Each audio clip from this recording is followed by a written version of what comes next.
কতদিন ডাকে না তোমার বাবা তোমারে? হ্যাঁ, অনেকদিন। টাকা দেয় না কেউ? হ্যাঁ,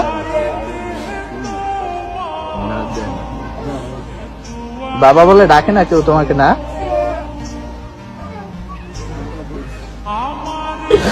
বাপের কথা কেউ কয় না তো।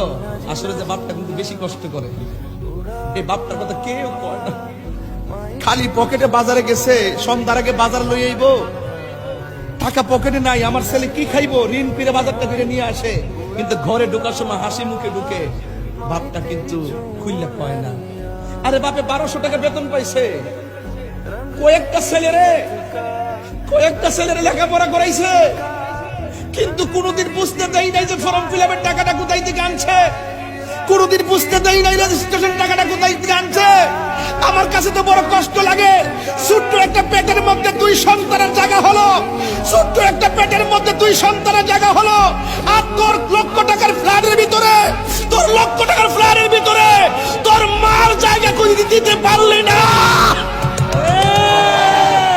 কি জবাব দিবি কাশীপুরের মানুষ? কি জবাব দেবে নারায়ণগঞ্জের মানুষ? মানুষ হত্যা করেন, হ্যাঁ? আপনাদের কি শিক্ষা দিয়েছে? আমার কি ইচ্ছে করে না যে আমি বাবার কাছে চাই যে বাবা আমার এইটা লাগবে, আমার এইটা লাগবে? কেন আমি পারি না? আজকে আমি এবং আমার বড় ভাই, আমার যখন আমি পড়ে আমার 9 বছর, যার বাবা নেই সেই বুঝে যে এটা কত কষ্ট। ওনার শূন্যতাটা কোনো কিছু দিয়ে পূরণ করার মতো না, কারণ বাবা জিনিসটা বাবাই হয়। ওনার জায়গাটা কখনোই কেউ পূরণ করতে পারবে না। একটা পরিবারে বাবা থাকাটা খুব জরুরি। অবশ্যই বাবা থাকাটা জরুরি, কারণ একটা বটের ছায়া উনি। যার নেই সেই বুঝে। আমি এই টপিকে আর কোনো কথা বলতে চাচ্ছি না। বাবা না থাকার শূন্যতাটা কি মনে হয়? ওনার শূন্যতাটা কোনো কিছু দিয়ে পূরণ করার মতো না, কারণ বাবা জিনিসটা বাবাই হয়। বাপ যে কি জিনিস না থাকলেই বোঝা যায়। আমার মাথার উপর বট গাছ নাই, না নাই, রোদ লাগে। হ্যাঁ,